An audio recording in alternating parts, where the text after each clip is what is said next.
بسم اللہ الرحمن الرحیم۔ السلام علیکم۔ پروگرام الکلام میں خوش آمدید۔ میں ہوں آپ کا میزبان محمد شعیب رضا۔ ناظرین کرام، یہ پروگرام جو سٹی نیوز نیٹ ورک اور ادارہ فکر جدید کے اشتراک سے شروع کیا گیا ہے، جمعہ کے روز ہم اس کے پہلے حصہ میں سیرت النبی صلی اللہ علیہ وآلہ وسلم کے ایک اہم گوشہ پہ گفتگو کرتے ہیں اور اس کے ساتھ ساتھ کچھ بہت اہم سوالات کو پروگرام کا حصہ بناتے ہیں۔ حسب سابق ہمارے ساتھ شریک گفتگو ہیں جناب محمد امانت رسول صاحب۔ امان صاحب خوش آمدید، بہت شکریہ آپ کے وقت کا۔ میری معاونت کے لیے موجود ہے مس نورین صاحبہ، thank you so much madam. ناظرین کرام، آپ کی اسکرین پہ ہمارا واٹس ایپ نمبر آ رہا ہوگا، آپ اپنے سوالات ہمیں بھیج سکتے ہیں، ہم انشاءاللہ آپ کے سوالات کو ضرور ایڈریس کریں گے۔ امان صاحب، آج بتائیے گا، جمعہ کا روز ہے اور سیرت النبی صلی اللہ علیہ وآلہ وسلم کے ایک اہم گوشہ پہ ہم گفتگو کرتے ہیں۔ آج ہمارے ناظرین کے لیے آپ کون سا موضوع انتخاب کر کے لائیں؟ بسم اللہ الرحمن الرحیم۔ آج سیرت نبوی صلی اللہ علیہ وسلم کی روشنی میں ہم عورت کے حوالے سے بات کر رہے ہیں، یعنی جدید معاشرے میں، جدید دور میں، جدید زمانے میں عورت کا کیا کردار ہونا چاہیے اور سیرت نبوی اس حوالے سے ہماری کیا رہنمائی کرتی ہے۔ ناظرین کرام، ایک بات جو سب سے زیادہ اہم بات ہے وہ یہ ہے کہ ذہن میں رکھیے کہ رسول اللہ صلی اللہ علیہ وسلم نے جو کچھ فرمایا وہ ایک ایسے معاشرے میں تھا کہ جس معاشرے میں عورت ہو یا غلام ہو، لونڈی ہو، یا اس کے علاوہ جانور حیوانات کی ہم بات کرتے ہیں، یا مرد، کوئی بھی انسان میں سے کوئی بھی ہو سکتا ہے، اس کے ساتھ جو سلوک روا رکھا جاتا تھا عرب کے معاشرے میں، اس کو تاریخ نے بیان کیا ہے اور احادیث رسول صلی اللہ علیہ وسلم کے ذریعے سے اور سیرت کی کتابوں سے ہمیں معلوم ہوتا ہے۔ یہ بات ذہن میں رکھیے گا۔ اور آج کے دور میں جہاں عورت کو کچھ نہ کچھ حقوق دیے گئے ہیں، وہ اسلامی معاشرہ ہو، مسلم معاشرہ ہو، یا وہ مغربی معاشرہ ہو، لیکن 1 صدی پہلے، 2 صدی پہلے جب ہم ان معاشروں کا حال دیکھتے ہیں تو ہمیں معلوم ہوتا ہے کہ وہاں پر بھی عورت کو کمتر خیال کیا جاتا تھا۔ لیکن 1500 سال پہلے قرآن مجید نے جو ہمیں بتایا اور رسول اللہ صلی اللہ علیہ وسلم نے اس معاشرے میں عورت کے مقام اور مرتبہ کو بیان کیا، یہ کوئی بات آسان نہیں تھی، اس لیے کہ جب معاشرہ اور اس معاشرے میں رہنے والے لوگ ایک قدر سے، ایک ویلیو سے یا اخلاق سے واقف نہ ہوں تو وہاں پر ایسی بات کہنا اور اس بات پر عمل کر کے دکھانا یہ بہت ہی مشکل ہوتا ہے۔ تو لہٰذا جب ہم مکہ کا اور مدینہ کا اور عرب کا معاشرہ جب ہم دیکھتے ہیں تو وہاں پر عورت کے مقام اور مرتبہ کے حوالے سے کوئی ایسے ارشادات، ایسے اقوال، کوئی ایسے معاہدات اور کوئی ایسی تعلیمات ہمیں نہیں ملتی کہ جس کی بنیاد پر ہم یہ کہہ سکیں کہ اسلام سے پہلے عرب کے معاشرے میں عورت کا کوئی مقام اور کوئی مرتبہ تھا۔ قرآن مجید نے اس حوالے سے نشاندہی بھی کی ہے اور اشارتاً بات بھی کی ہے۔ مثال کے طور پر وراثت کے حوالے سے قرآن نے ایک حصے کو متعین کر دیا۔ یہ اس لیے متعین کیا گیا کہ اس سے پہلے عورت کو کوئی وراثت میں سے حصہ نہیں ملتا تھا۔ اب ہم ذرا ترتیب کے ساتھ اس پر بات کرتے ہیں۔ سب سے پہلے رسول اللہ صلی اللہ علیہ وسلم کی سیرت کی روشنی میں عورت کی جو حیثیت ہے، اس کا جو مقام و مرتبہ ہے وہ کیا ہے۔ یعنی رسول اللہ صلی اللہ علیہ وسلم نے عورت کو عزت دی، وقار دیا، عورت کو اس کے حقوق دیے اور تفصیل کے ساتھ اس بات کو بیان کیا۔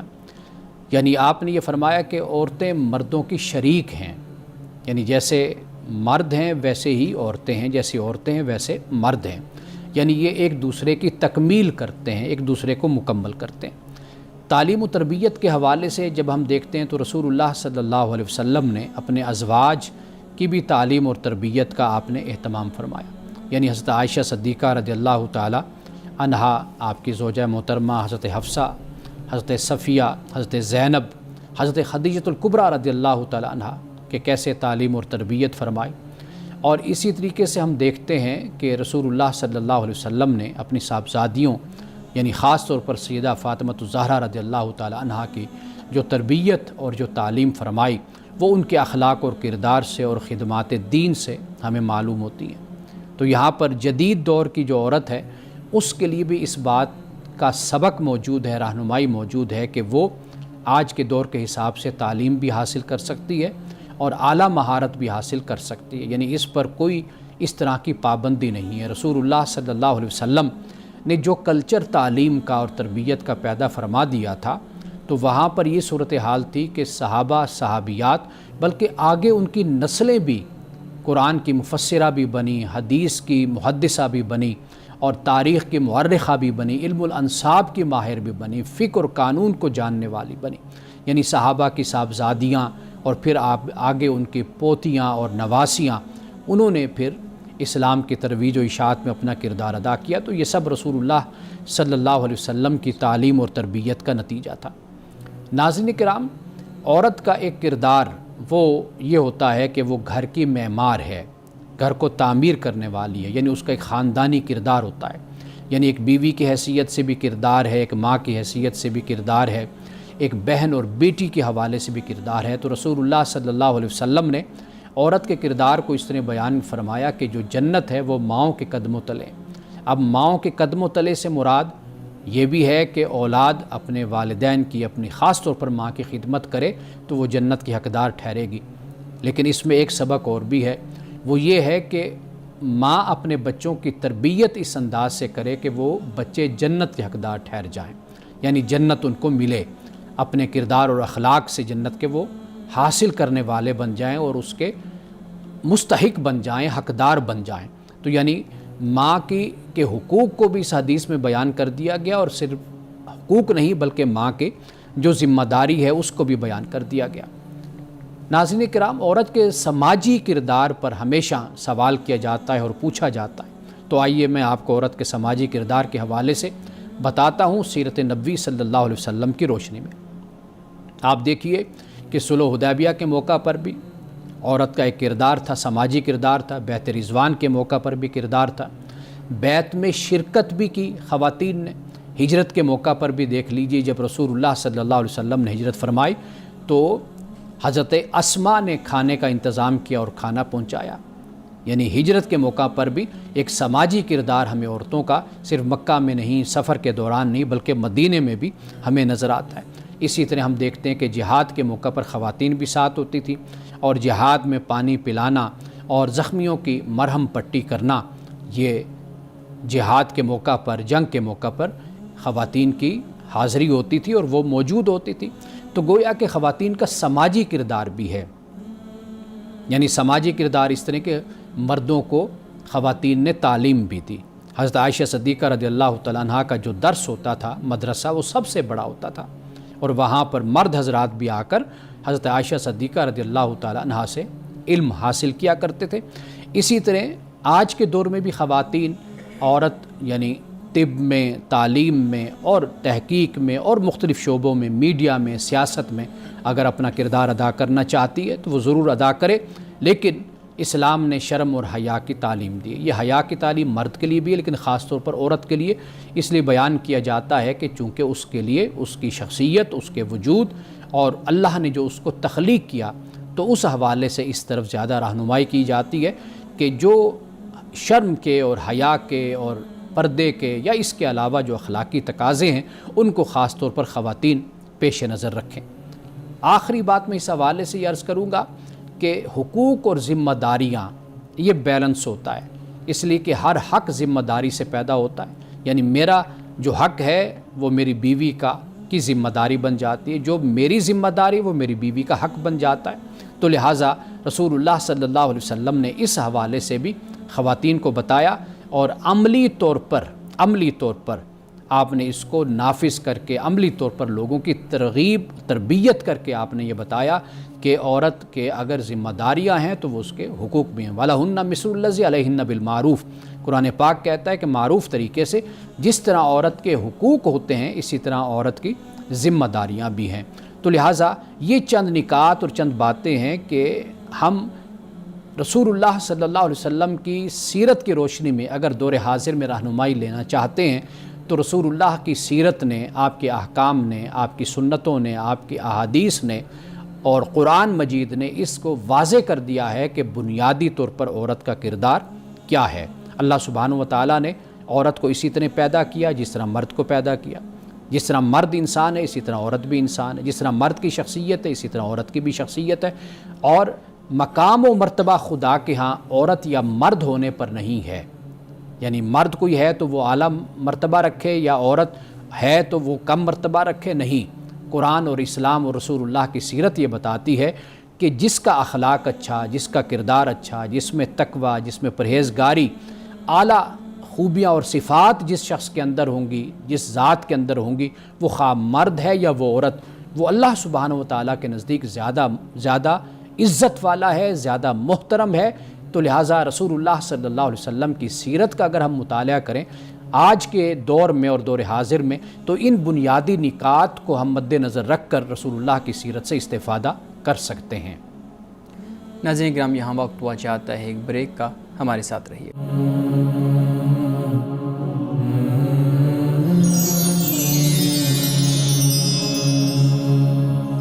پروگرام میں ایک دفعہ پھر خوش آمدید. امان صاحب بہت شکریہ، بہت ہی خوبصورت گفتگو آپ فرما رہے تھے.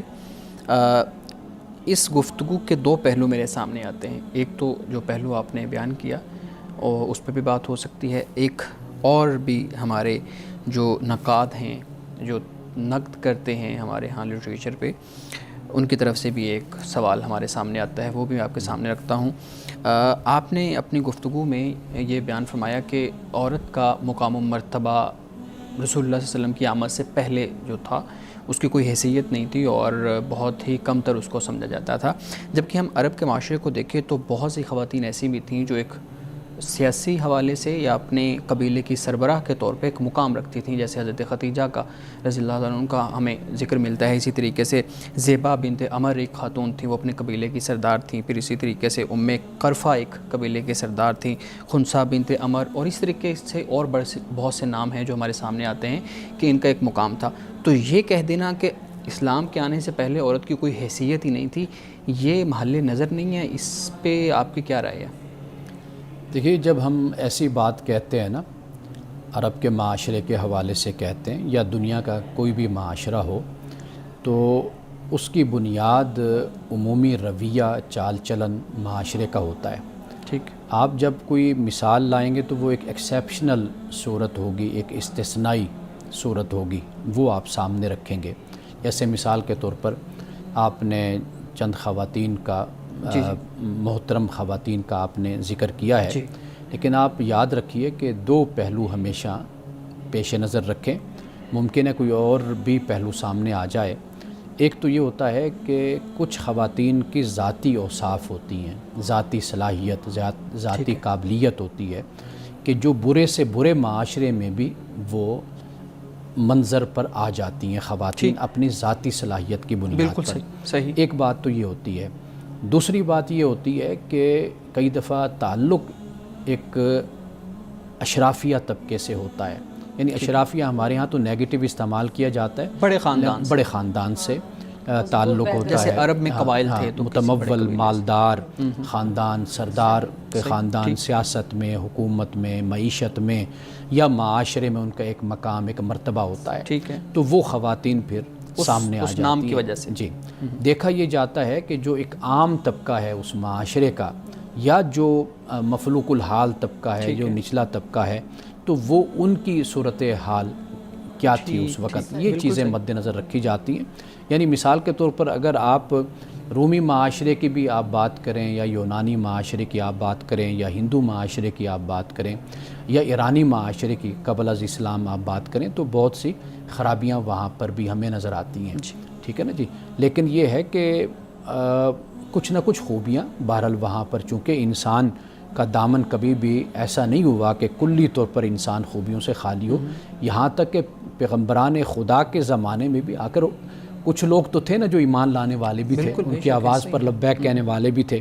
اگر آپ ان کا حوالہ دے دیں، جیسے رسول اللہ صلی اللہ علیہ وسلم نے فرمایا کہ جو اسلام کے بعد اچھے ہیں وہ اسلام سے پہلے بھی اچھے تھے. ٹھیک. بالکل. تو مطلب یہ ہے کہ اگر آپ اس طرح اگزامپلز لیں گے تو آپ کو وہ اگزامپل مل جائیں گی. لیکن عمومی طور پر ایک معاشرے کا چال چلن، ایک کلچر، کئی دفعہ جو قانون ہوتا ہے جو بنایا جاتا ہے اس میں بھی کہیں نہ کہیں کوئی زیادتی کا پہلو موجود ہوتا ہے، تو لہٰذا اس کو پیش نظر رکھ کر یہ بات کہی جاتی ہے۔ مولانا صاحب کیا اس بات کو آپ آئیڈینٹیفائی کر سکتے ہیں کہ اس کے اگر تانے بانے ہم پیچھے جا کے کڑیاں ملائیں کہ آخر یہ صورتحال پیدا ہی کیوں ہوئی کہ جب حضرت آدم علیہ السلام کے ساتھ اماں حوا کی پیدائش ہوئی ہے اور پھر زمین پہ دونوں کو اکٹھے بھیجا گیا اور حقوق و فرائض کا تعین ہو گیا، تو یہ کہاں سے یہ جون سی ہے اس طرح کی کہ عورتوں کے ساتھ جو ایکویلٹی نہ دینے کا جو تصور ہے کہ ان کے حالات اچھے نہیں تھے، یعنی جرنلائز اگر ہم اس کو کہیں کہ جرنل ان کے ساتھ ایک بیہیویئر اچھا نہیں تھا، تو اس کو ہم کچھ سوچ سکتے ہیں کہ کہاں سے یہ بات؟ دیکھیں، پہلی بات یہ انسان کے اندر خود موجود ہے، یعنی مقابل جو شخص ہے اس کے ساتھ ایک حسد کا رویہ یا ایک تناؤ کا رویہ یا ایک جسے کہتے ہیں کہ بغض اور کینہ کا رویہ، یہ انسان کا کئی وجوہات سے ہوتا ہے، اسباب سے ہوتا ہے۔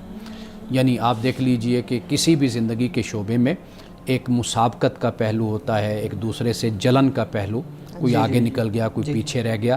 ایک تو بنیادی طور پر آپ یوں سمجھ لیجئے کہ انسان کی فطرت میں، اس کے مزاج میں، اس کی شخصیت میں بھی ایک چیز رکھی ہوئی ہے۔ دوسری بات یہ ہے کہ مرد اور عورت کا جو تعلق ہے اس میں جو تعلیمات دی جاتی ہیں اس میں مرد کی جو حیثیت ہوتی ہے وہ ایک قوام کی حیثیت ہوتی ہے، عورت کی جو حیثیت ہوتی ہے، اس کا جو مرتبہ ہوتا ہے وہ گھر کے حوالے سے، یا اس کو آپ یوں کہہ لیجئے کہ اس کا ایک خاندانی ذمہ داری اس کی پہلے درجے پر آ جاتی ہے۔ اب یہاں پر واضح بات ہے کہ جب انسان کے پاس کوئی مرتبہ ہوتا ہے، کوئی عہدہ ہوتا ہے، کوئی ذمہ داری ہوتی ہے، تو وہ اس کا غلط استعمال بھی کرتا ہے۔ یعنی اگر ہم انسانی تاریخ میں دیکھیں تو صحیح استعمال کرنے والے بھی ذمہ داریوں کے ہوتے ہیں، غلط استعمال کرنے والے بھی ہوتے ہیں۔ تو واضح بات ہے کہ مرد کا جو براہ راست تعلق بنتا ہے وہ عورت کے ساتھ ہی بنتا ہے، یعنی وہ بیوی ہے، وہ ماں ہے، وہ بہن ہے، وہ بیٹی ہے۔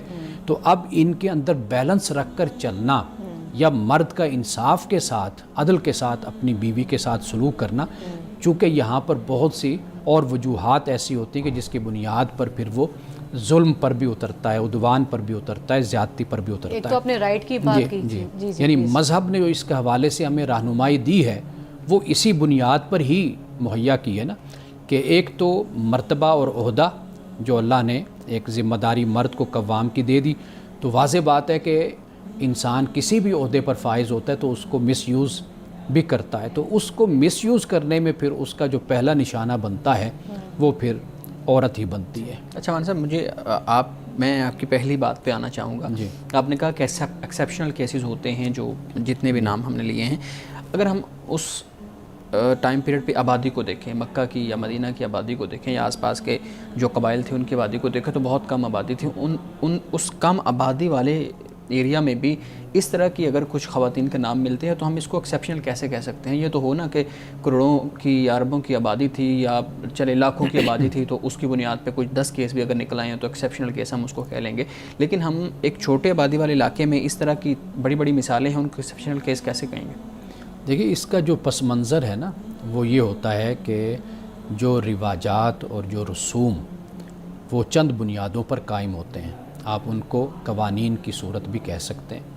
یعنی مثال کے طور پر ایک جو صورت سامنے آتی ہے وہ مذہب ہوتا ہے۔ قرآن مجید نے بھی اس بات کو بیان کیا ہے کہ مذہبی بنیادوں پر، سورۃ الانعام کو پڑھیے تو مذہبی بنیادوں پر جو عقائد انہوں نے گھڑے، شرک کے حوالے سے، عبادات کے حوالے سے، اپنے معبودان باطل کے حوالے سے، بتوں کے حوالے سے، اس میں بھی انہوں نے اسی تفریق کو مذہب کی بنیاد پر قائم کرنے کی کوشش کی۔ یعنی جو اچھا حصہ ہے قربانی کا، جو جانور قربان کیے معبودوں کے لیے، اس میں سے اچھا حصہ مرد لے گئے، یا وہ جو پروہت ہیں، پجاری ہیں وہ لے گئے، یا وہ جو سردار ہیں، طاقتور ہیں وہ لے گئے۔ اب جو اس کا ماڑا حصہ ہے، کمزور چیز ہے، مردہ جانور ہے، وہ عورتوں کے لیے، غلاموں کے لیے، یا جو نچلا طبقہ ہے ان کے لیے۔ کچھ چیزیں ایسی ہوتی ہیں کہ جن کو جب عقائد کی صورت دے دی جائے نا، نظریات کی صورت دے دی جائے، تو وہ معاشرے میں پھر اس ظلم کو، اس زیادتی کو اور اس عدم مساوات کو بھی قبول کر لیا جاتا ہے، یہ خیال کر کے کہ یہ خدائی تقسیم ہے۔ تو ایسے بہت سے اسباب اور عوامل ہوتے ہیں کہ جس کی بنیاد پر، یعنی مثال کے طور پر غلامی کا زمانہ ہے۔ اب اس غلامی کے زمانے میں عورت کے بارے میں کوئی قانون سازی نہیں ہے. یعنی جنگوں میں جو عورتیں آتی ہیں اب ان کے ساتھ جو معاملہ رکھا جاتا ہے یہ تو اسلام نے آ کر پھر کچھ اس بارے میں رہنمائی دی ہمیں بتایا کہ بھئی جو عورت تمہارے پاس جنگ کی صورت میں آتی ہے تو اس کے ساتھ کیا رویہ رکھنا چاہیے. یعنی اب کچھ چیزیں ایسی ہیں کہ جو نظریات میں، جو عقائد میں، جو مذہب کے نام پر اور کچھ قوانین کی بنیاد پر وہ ایک زیادتی کی صورت جب اختیار کرتی تو ایک معاشرے میں اس کا ایک چال چلن اور ایک رویہ لوگوں کا اس کے مطابق پھر تشکیل پاتا ہے. صحیح. ہمارے صاحب میں دوسرے پہلو کی طرف آؤں گا جو آپ کی گفتگو سے میں نے اخذ کیا. آپ بتائیے گا کہ آج کی جو جدید دور میں رہنے والی خاتون ہے وہ جاب ہولڈر بھی ہے، اس کے بچے بھی ہیں، اس کے والدین بھی ہیں، اس کے باقی جو اقربا ہیں وہ بھی ہیں، پھر اس کے ساتھ ساتھ اس کا گھر ہے، پھر آپ نے کہا کہ وہ معمار ہوتی ہے اپنے گھر کی. یہ مختلف ذمہ داریاں ہیں. ہم دیکھتے ہیں کہ سیرت النبی صلی اللہ علیہ وآلہ وسلم یا جو صحابیات کی زندگی ہے ان میں بھی دیکھیں تو بہت سی خواتین، جیسے ابھی میں نے کچھ نام لیے، اس طرح اور خواتین ہیں جیسے زینب بنت جو ہے نا جہش وہ ہیں، حضرت خولہ ہیں، حضرت خدیجہ ہیں. یہ ایک معاشرے میں معاشی طور پہ بھی ایک مقام رکھتی ہیں اور اس کے ساتھ ساتھ گھر کی معمار بھی ہیں. تو آج کی جدید عورت جو ہے، آج کے جدید معاشرے کی جو عورت ہے وہ کیسے دونوں پہلوؤں کو اپنی زندگی کے ساتھ ایسے الائن کرے کہ زندگی بھی اچھی چلتی رہے، گھر بھی ایک جو ہے نا وہ اچھا بن جائے، وہ معمار بھی ہو اور اچھی ایک سماجی کارکن یا ایک جاب ہولڈر بھی بن جائے. عورت کو اپنی ترجیحات طے کرنی ہوں گی کہ اس کی پہلی ترجیح کیا ہے. ایک تو یہ بات ہے. دوسری بات یہ ہے کہ عورت کو خود دیکھنا ہوگا اپنے آپ کو. یعنی مثال کے طور پر بہت سی خواتین ہیں جو شادی شدہ نہیں ہوتی جی، اب وہ سماجی کردار وقت ان کے پاس ہوتا ہے وہ کردار ادا کر سکتی ہیں. اچھا، بہت سی خواتین ایسی ہوتی ہیں کہ جو شادی تو ہو گئی، اولاد نہیں ہے، اب ان کے پاس بہت سا وقت نکل آیا، اب وہ سماجی کردار ادا کر سکتی ہیں. ٹھیک ہے نا. اسی طرح ایک عورت ایسی ہے کہ جو جوائنٹ فیملی سسٹم میں نہیں رہ رہی، علیحدہ رہ رہی ہے، اس کے پاس بھی کچھ نہ کچھ وقت سماجی کردار کے حوالے سے نکل آتا ہے. یعنی گویا کہ عورت نے اپنی ذات، اپنی شخصیت اور اپنے معاملات کو دیکھ کر اس کے مطابق اپنا مقام کا متعین کرنا ہے اور اس کا فیصلہ کرنا ہے. تو لہٰذا ہم ایک بات کو لے کر اس کو ہر عورت پر ہم اپلائی نہیں کر سکتے. یعنی مثال کے طور پر عورت بیوی ہے، بچے ہیں اس کے، تو واضح بات ہے کہ اس کا پہلا جو کام ہے وہ یہی ہے کہ وہ بچوں کی اچھی تربیت کرے اور گھر کو یہاں پراورٹی کا تعین ہو. جی بالکل ایسے ہی. صحیح. ناظرین کرام، یہاں وقت ہوا چاہتا ہے ایک بریک کا، ہمارے ساتھ رہیے.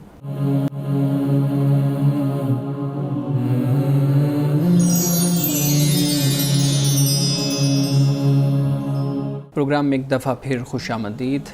مولانا صاحب، ہم ایک اور پہلو ہے سیرت النبی صلی اللہ علیہ وآلہ وسلم سے، اس پہ بھی میں چاہوں گا کہ آپ گفتگو کریں.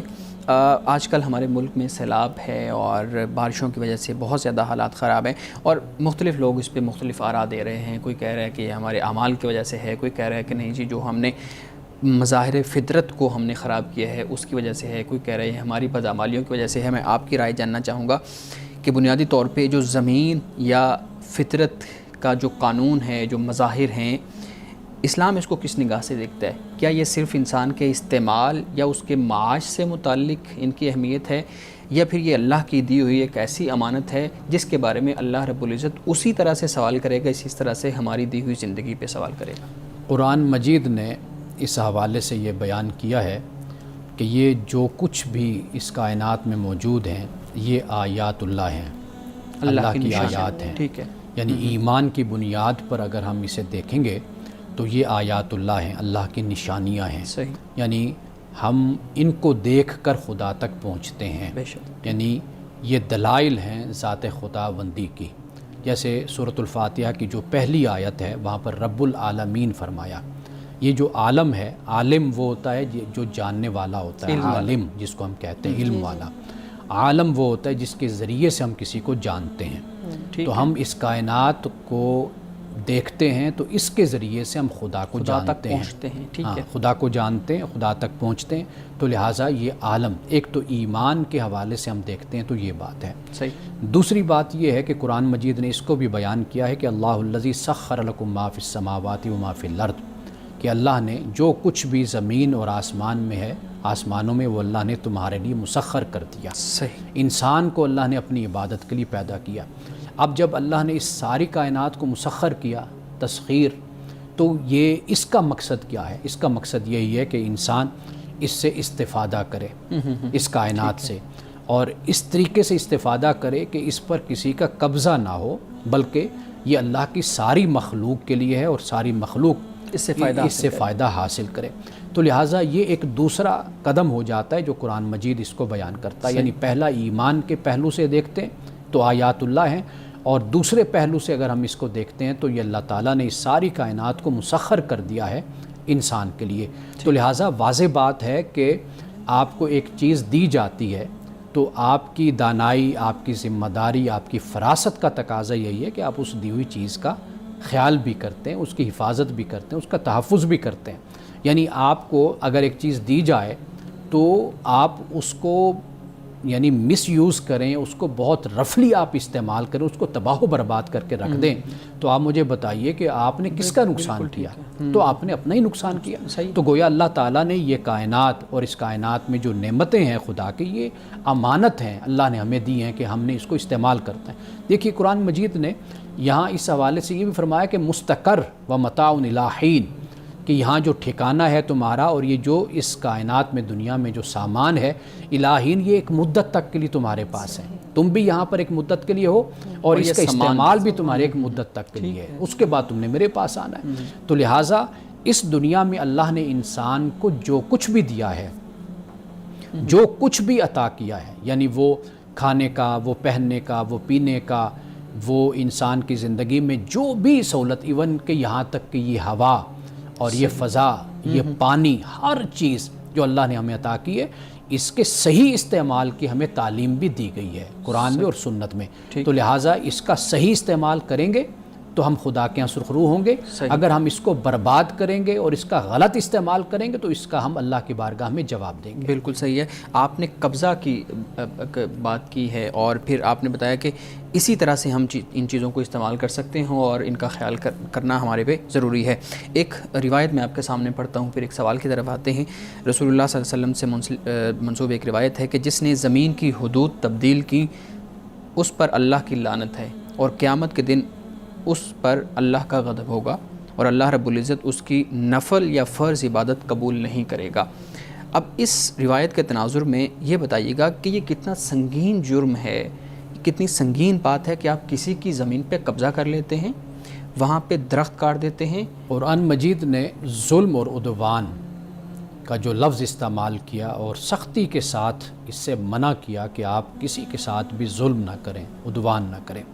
دیکھیے تمدن جیسے جیسے ارتقا کرتا ہے، آگے بڑھتا ہے، تو اس کی مختلف صورتیں سامنے آتی ہیں، لیکن جو بنیادی بات قرآن بیان کر دیتا ہے وہ ایسی بات ہے کہ جو قیامت تک کے لیے ہے۔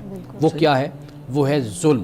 آپ کسی کے ساتھ زیادتی نہ کریں، یعنی وہ دولت کا معاملہ ہے، وہ زمین کا معاملہ ہے، وہ آپ کی فیکٹریوں کا معاملہ ہے، وہ بہن بھائی کا تعلق ہے، بھائی بھائی کا تعلق ہے، ماں باپ کا تعلق ہے، اس سارے تعلق میں بنیادی چیز کیا ہے؟ وہ عدل ہے، وہ انصاف ہے کہ آپ ایک دوسرے کے حقوق کو بہترین طریقے سے ادا کریں اور کسی کے ساتھ آپ زیادتی نہ کریں۔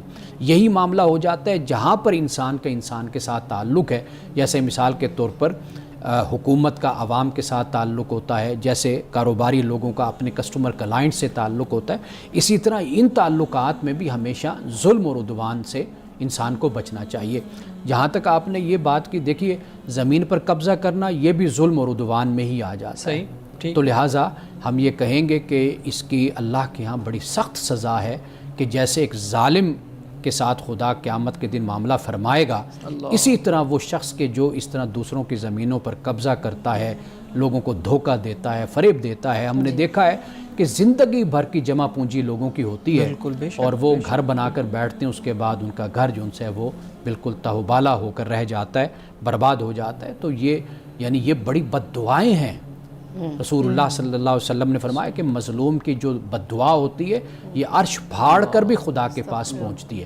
تو لہٰذا ایسے لوگ کہ جو اس طرح ظلم اور زیادتی اور جان بوجھ کر اگر کر رہے ہیں تو وہ اللہ کے ہاں جواب دیں اور خدا کا خوف کریں اور دنیا میں ہی اپنی زندگی میں ان معاملات کو حل کر کے اور اپنے جو لوگ ہیں مظلوم اور متاثر ان کو اس لحاظ سے ان کو مطمئن کر کے یہاں سے دنیا سے جائیں اللہ کی بارگاہ میں۔ صاحب ایک بالش، ہم ایک بریک لے لیں، اس کے بعد آپ کا سوال لیتے ہیں، اسی سے متعلق ہم گفتگو بالکل اسی کرتے کا ہیں۔ ہی ہے۔ ناظرین کرام، یہاں وقت ہوا چاہتا ہے ایک بریک کا، ہمارے ساتھ رہیے۔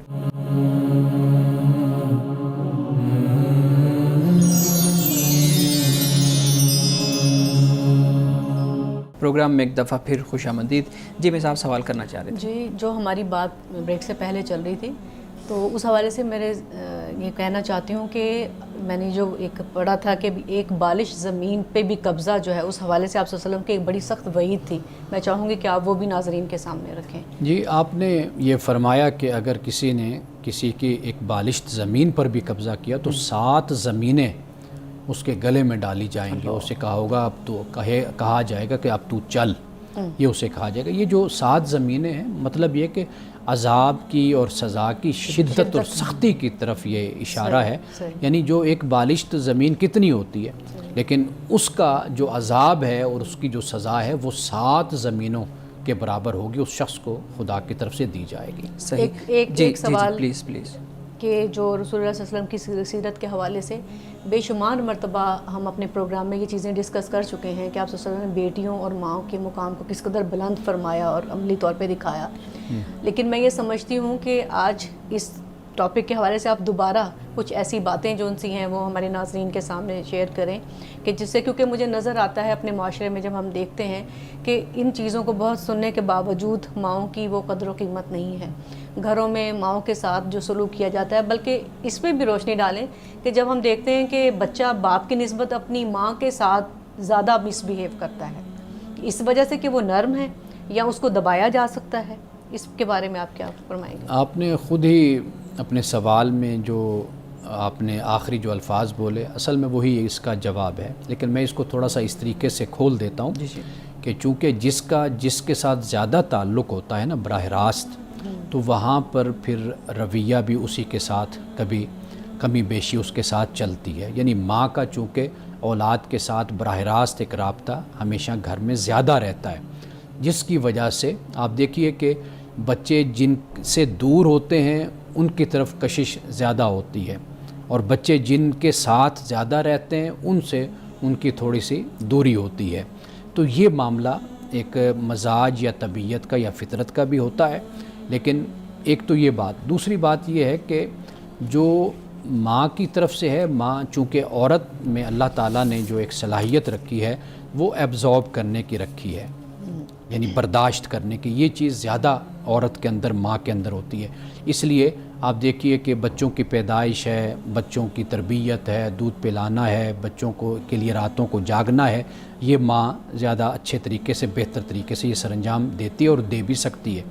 تو یہ اس پہلو سے اگر ہم دیکھیں تو بچوں کا زیادہ جو ماں کے ساتھ معاملہ ہوتا ہے تو وہ اس بنیاد پر ہوتا ہے۔ لیکن دیکھیے بچے سب ایک جیسے نہیں ہوتے، اچھے بچے بھی ہوتے ہیں جو فرما بردار بھی ہوتے ہیں، ماں باپ کا ادب بھی کرتے ہیں، احترام بھی کرتے ہیں، لیکن کچھ بچے اپنے مزاج سے، اور چونکہ جیسے جیسے وہ آگے بڑھتے ہیں تو ان کا جو آگے بڑھنا ہے یعنی بلوغت کی طرف جیسے جانا ہوتا ہے، ہارمونز کا مسئلہ بھی ہوتا ہے، کچھ اندر کی تبدیلیاں بھی ہوتی ہیں، کچھ باہر معاشرت جو ہم دیکھتے ہیں ادھر ادھر اس سے بھی عدم اطمینان ہوتا ہے، بہت سے ایسے مسائل۔ تو خود وہ جو بچہ اس طرح مس بیہیو کرتا ہے وہ خود ایک باقاعدہ طور پر اسٹڈی اس کی ہونی چاہیے کہ وہ ایسا رویہ کیوں اختیار کر رہا ہے۔ مولانا صاحب یہ بتائیے گا کہ آج کل جو سیلاب کی تباہ کاریاں ہیں انہوں نے ہمارے جو قبرستان ہیں ان کو بھی بڑا جو ہے نا وہ متاثر کیا ہے، اب قبریں تقریباً ختم ہو چکی ہیں اور نشاندہی باقی نہیں رہی۔ آپ یہ بتائیے گا جو قبریں بہہ گئی ہیں، جو قبرستان ختم ہو چکے ہیں، ان کو دوسری جگہ منتقل کرنا چاہیے یا نہیں کرنا چاہیے؟ ان کی مرمت دوبارہ سے، ان قبروں کی نشاندہی، یا پھر ان قبروں کو کھول کے وہ جو اندر میت ہے اس کو دوسری جگہ منتقل کرنا، اس سارے پہلو کو آپ بیان کیجیے۔